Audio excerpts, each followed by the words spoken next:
नमस्कार मित्रमैत्रिणींनो, थंडीचे दिवस सुरू झालेत आणि मेथीची भाजी सगळ्यांनाच आवडते. मग अशा वेळी मेथीची भाजी कशी करायची?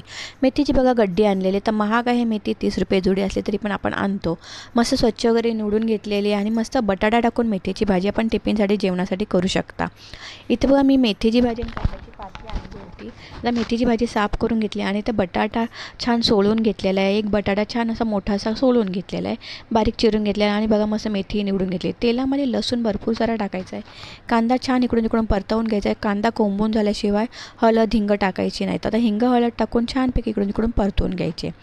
मिरची टाकायची म्हणजे जरा झणझणीत अशी मेथीची भाजी तयार होते. मेथीची भाजी खूप पौष्टिक असते, अशी आपल्याला शरीरासाठी खूप हेल्दी असते आणि गरम असल्यामुळे ती आपल्याला थंडीमध्ये खाल्ली तर काही त्रास होत नाही. इथे हळद टाकून घेतले, हिंग टाकून घेतले आणि छानपैकी आपण मस्त मेथीची भाजी अशी इकडून तिकडून परतून घ्यायची. आता इथं बघा हळद वगैरे छान असं परतून घ्यायचे. हळदीचा वास जास्तपर्यंत थोडी इकडून तिकडून मस्त परतून घ्यायचं आहे. आता इथे आपण मेथी चिरलेली आहे ती टाकून घ्यायची आणि झाकण ठेवून वाफलून द्यायचे. 5-10 मिनटात होणारी भाजी बटाटा शिजेपर्यंत शिजवून घ्यायचं आहे. तुम्हाला इथे शेंगदाण्याचं कूट खोबरं आवडत असेल तर तुम्ही टाकू शकता, पण मी आता नुसतीच केलेली बटाटा टाकून ही शेंगदाण्याची कूट टाकलेलं नाही. छानपैकी मीठ टाकून घ्यायचं आहे आणि झाकण ठेवायचं एक ह्याच्यावर आणि मस्त की वाफलून द्यायचे. तुम्ही कशी खाता नक्कीच कमेंटमध्ये मला सांगा. आणि तुमच्याकडे कशी केली जाते? तुम्ही चपातीबरोबर खाता, भाकरीबरोबर खाता की भाताबरोबर खाता? मी तर चपाती भाकरीबरोबर खाते. नक्कीच आवडत असेल रेसिपी तर नक्कीच लाईक शेअर सबस्क्राईब करा.